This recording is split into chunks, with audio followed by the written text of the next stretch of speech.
Good morning, all of you.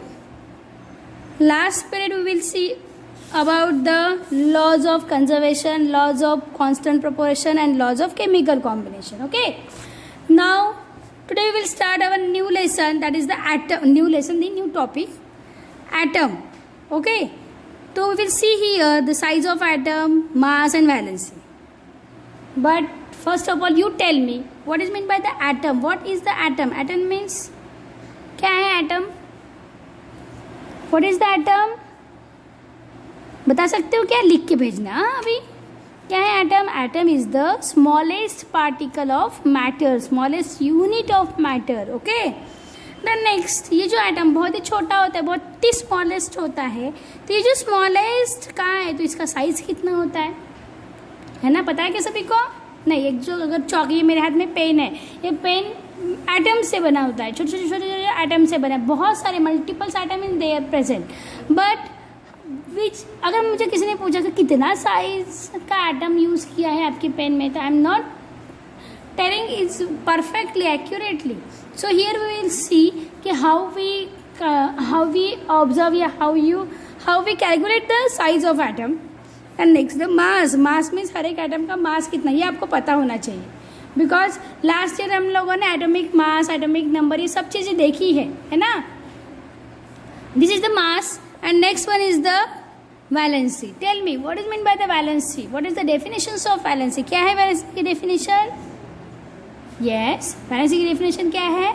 The outermost remaining outermost electron is called as the valency, है ना. जितने भी outer most electron present होते हैं एक ऑर्बिट में, आउटर मोस्ट ऑर्बिट में जितने भी वैलेंस इलेक्ट्रॉन प्रेजेंट होते हैं, that is called as the valency. Okay. Now next first question is, from which experience was it discovered the atom have an internal structure and when? Which experiment was discovered the atom have internal structure? किसके experiment में समझ में आया कि atom में internal structure है? किसने बताया हमें कि हाँ भाई एक एटम है? एक ने बताया था कि एटम एक गोला है ना. ऐसा बताया था ना, बहुत ही भारी है. दूसरे ने क्या बताया था? क्या बताया था दूसरों ने? कुछ नहीं बताया था मैडम, बोल हम भूल गए, है ना. इस 8 स्टैंडर्ड का हम लोग को याद नहीं है मैडम, हम सब कुछ भूल गए. Very good. तो जो रुदरफोर्ड नाम के जो थे, रुदरफोर्ड ने बताया था कि इंटरनल स्ट्रक्चर, कि उसके पहले थॉमसन ने बताया था? यस, थॉमसन ने बताया था कि atom has a internal structure. Atom का इंटरनल स्ट्रक्चर होता है, उसमें पॉजिटिव एंड नेगेटिव चार्ज दोनों होते हैं, है ना. ये सब थॉमसन ने बताया था और रुदरफोर्ड ने भी बताया था. Then next, what are the 2 part of an atom? Atom के कौन से 2 पार्ट्स है? कौन से 2 पार्ट्स है? प्रोटॉन एंड 2 ही पार्ट्स है कि उसके तो 3 पार्ट्स है? Proton, neutron and electron. What are they made up of? किससे बने? किससे बने हैं? Proton, neutron and negative and positive charges से बने हैं, है ना. Then next, we have learn that at the center of an atom is a nucleus and that there are a moving electron in the extranuclear part, है ना. हमने 2 parts देखे थे, उसके 2 पार्ट्स थे, एक न्यूक्लियस वाला और एक extra nuclear part. Nuclear part था और एक्स्ट्रा न्यूक्लियर पार्ट था. तो हमने देखा था कि सेंटर में क्या होता है, एटम के सेंटर में न्यूक्लियस होता है, और जो एक्स्ट्रा न्यूक्लियर पार्ट है जैसे कि इलेक्ट्रॉन्स है, वो क्या होते हैं, हमेशा न्यूक्लियस के गोल गोल राउंडेड जो है वो रिवॉल्व होते हैं. The electron are negatively charge elementary particle while the elementary particle that make up the nucleus are positively charged proton and electrically neutral neutrons. The electron are negatively charged elementary particle, electron जो है उनको negative charge होता है. And while means इसके instant, the elementary particles that make up the nucleus are positively charge is proton. It mean जो proton होता है उसे पॉजिटिव चार्ज होते हैं, और जो इलेक्ट्रॉन होता है उसमें नेगेटिव चार्ज होते हैं. एंड इलेक्ट्रिकली न्यूट्रल, जो प्लस भी नहीं है, जो पॉजिटिव भी नहीं है और जो नेगेटिव भी नहीं है, that is called as neutrons. उसे क्या कहते हैं? न्यूट्रॉन्स. उसे इलेक्ट्रिकली न्यूट्रल कहते हैं. The size of an atom is determined bye its radius. अभी हमें साइज किस तरह, पहले सबसे पहले हमने देखा कि एटम क्या है. एटम क्या है? एटम में न्यूक्लियस होता है और कुछ एक्स्ट्रा न्यूक्लियर पार्ट होते हैं जो उसके गोल गोल ऑर्बिट में घूमते हैं. जो पॉजिटिव चार्जेस वाले होते हैं प्रोटॉन, नेगेटिव चार्जेस वाले होते हैं न्यूट्रॉन, नेगेटिव चार्ज वाले होते हैं इलेक्ट्रॉन, पॉजिटिव वाले होते हैं प्रोटॉन, और जिसमें कोई चार्ज नहीं होता that is called as the neutron. अभी देखना है size. The size of an atom is determined by radius. Atom का साइज उसके रेडियस से समझा जाता है। The atomic radius of an isolated atom is the distance between the nucleus of an atom and its orbit or outermost orbit. The atomic radius of an isolated atom is the distance between the nucleus. Atomic radius of an isolated atom is the distance between the nucleus of an atom and its outermost orbit. Radius जो है, radius atomic radius isolated atom distance between the nucleus. Radius कहाँ से शुरू होता है? Nucleus से लेकर atom, for example ये एटम है, यहाँ से लेकर यहाँ तक इसकी क्या होती है? रेडियस होती है। Okay, atomic radius is express in the nanometre. किसमें एक्सप्रेस होता है? ये नैनोमीटर, ये सबसे मोस्ट इंपॉर्टेंट है। Okay, approximately size of an atom दिया हुआ है नीचे, किस तरह फाइंड आउट करना ये भी उन्होंने दिया है। उसका फॉर्मूला है 1/10⁹ metre means 1 nanometre. It means 1 meter is equal to 10⁹ nanometre. Hydrogen atom का रेडियस जो होता है वो है 10⁻⁻10, water molecule 10⁻⁹ and haemoglobin molecule 10⁻⁸। Okay, ये उतना कुछ साइज वाइज पूछते नहीं, लेकिन किस पर डिपेंडेड होता है ये पूछा जाता है, तो रेडियस पे डिपेंड होता है। उसका यूनिट क्या होता है? तो वो नैनोमीटर। ये दोनों जो चीज़ें बहुत इंपॉर्टेंट है। Okay, atoms are very very tiny. Modern institute like the electron microscope, field ion microscope, scanning Turing microscope have the capacity to show enlarged image of the atom. Atom बहुत ही छोटे हैं, उसको देखने के लिए हमें modern electron microscope, field ion microscope और scanning tuning microscope का यूज़ करना पड़ता है। Look at the image 4.2 of an atom obtained with a field of microscopic atom.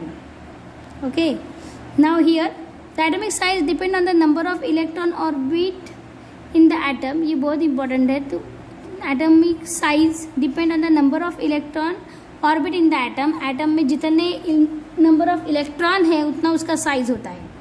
Okay, क्या एटम में जितने इलेक्ट्रॉन है उतना उसका साइज होता है।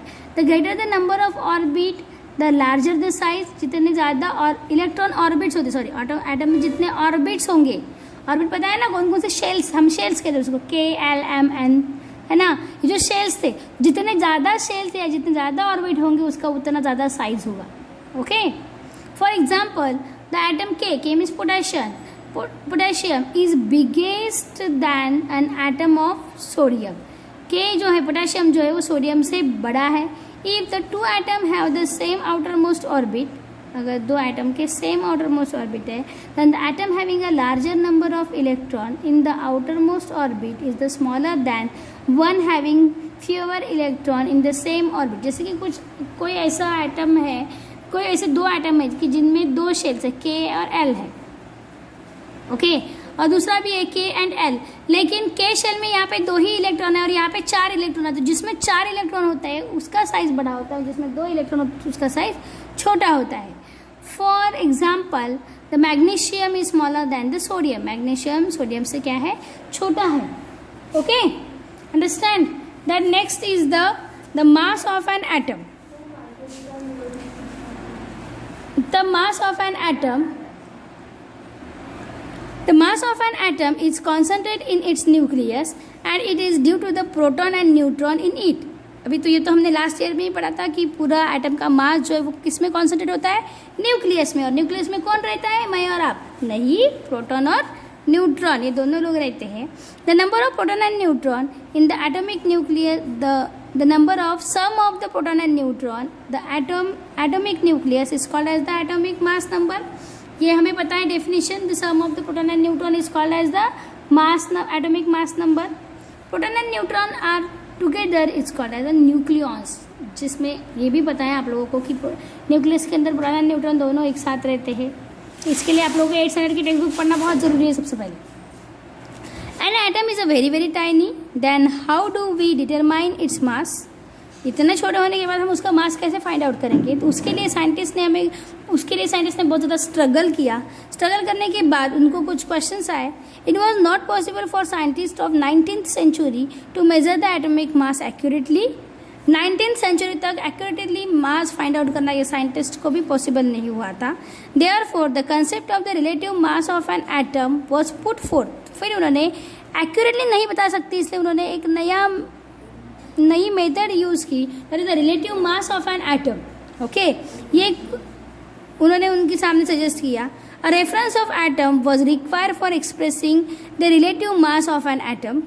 A reference of atom was required for expressing a relative mass of an atom। मतलब एक एटम का मास बताने के लिए उन्होंने दूसरे एटम का रेफरेंस लिया। ओके, कि फॉर एग्जांपल जैसे उन्होंने बताया यहाँ पे कि सोडियम का मास जो है, सोडियम का साइज जो है मैग्नीशियम से छोटा है, मतलब एक दूसरे को कंपेयर किया, तो ये उन्होंने रेफरेंस लिया। एक एटम का बताने के लिए दूसरे एटम का रेफरेंस लेते गए। Relative mass of hydrogen atom which has only one proton, it is a nucleus, was expected as 1। Therefore the magnitude of relative masses of various atom become equal to their atomic mass number। ये देखिए यहाँ पे क्या कहा है उन्होंने, the hydrogen atom being lightest was initially chosen at the reference atom। इसलिए सबसे पहले उन्होंने as a reference हाइड्रोजन को लिया। क्यों लिया? क्योंकि हाइड्रोजन में ओनली एक ही प्रोटॉन प्रेजेंट होता है, मतलब एक ही होता है, उसमें तो न्यूट्रॉन भी नहीं होता। समझ में आया? तो ये सबसे छोटू सा है कि इसीलिए उसको लेते गए। Relative mass of hydrogen atom which has only one proton, it's nucleus was expected only 1। उनके न्यूक्लियस में ओनली 1 प्रोटॉन ही होता है। Therefore the magnitude of relative masses of various atom become equal to their atomic mass number, है ना। बाकी सब जो है उसके एटॉमिक मास नंबर जैसे हो गए। Let us see how to express the relative mass of an nitrogen atom having the expected. अभी हम देखेंगे कि नाइट्रोजन एटम का मासेस उन्होंने किस तरह फाइंड आउट किया और किसका रेफरेंस लिया, यहाँ पे भी हाइड्रोजन का। The mass of one nitrogen atom is 40। अभी नाइट्रोजन एटम का मास कितना है? 14 टाइम्स बड़ा है किससे? हाइड्रोजन से। किससे बड़ा है? हाइड्रोजन का 1 है, इसका 14 है, इसीलिए वो कितने टाइम्स बड़ा है? 14 टाइम्स बड़ा है। Therefore the relative mass of nitrogen atom is 14। इसीलिए अभी उन्होंने ये देखा कि हाँ, मैंने अभी क्या कहा आप लोगों को कि मास जो है वो प्रोटॉन एंड न्यूट्रॉन की प्लस करेंगे तभी हमें एटॉमिक मास समझ में आएगा। तो हाइड्रोजन का मास कितना है? 1, क्योंकि उसमें एक ही प्रोटॉन प्रेजेंट है इसीलिए। हाँ, लेकिन ये जो है नाइट्रोजन के प्रोटॉन और नंबर, प्रोटॉन 7 है, न्यूट्रॉन भी 7 है, दोनों के एडिशन की तो आंसर क्या आया? 14 आया, है ना।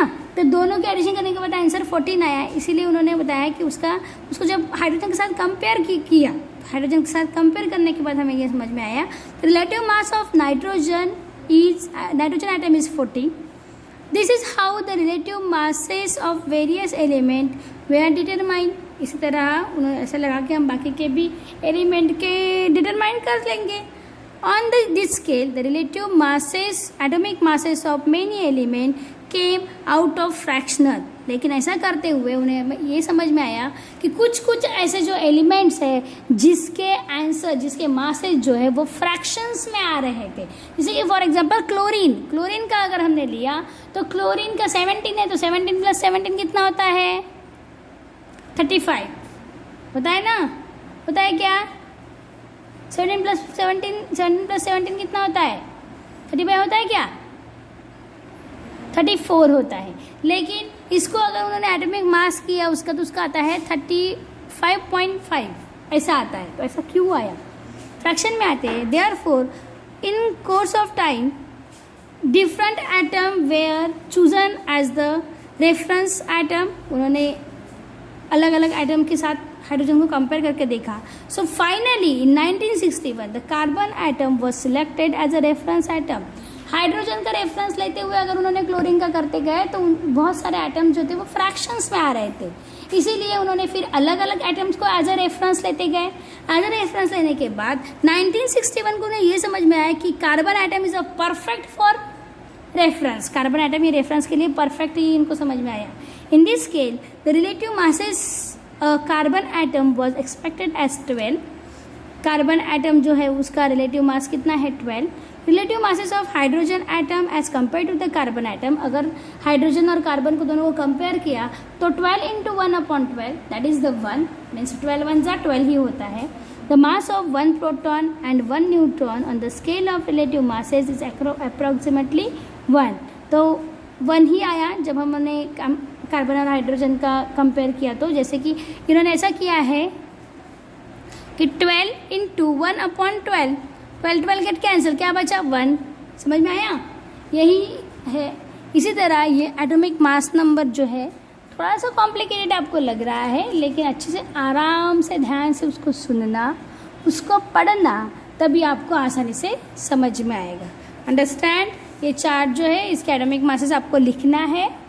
ओके, लास्ट ईयर मैंने आपको एक कॉपी दी थी, उसमें से आपको लिखने के लिए कहा था. तो ये सारे के सारे आपकी रेगुलर कॉपी में भी होना चाहिए. ओके, 9 स्टैंडर्ड के भी. नाउ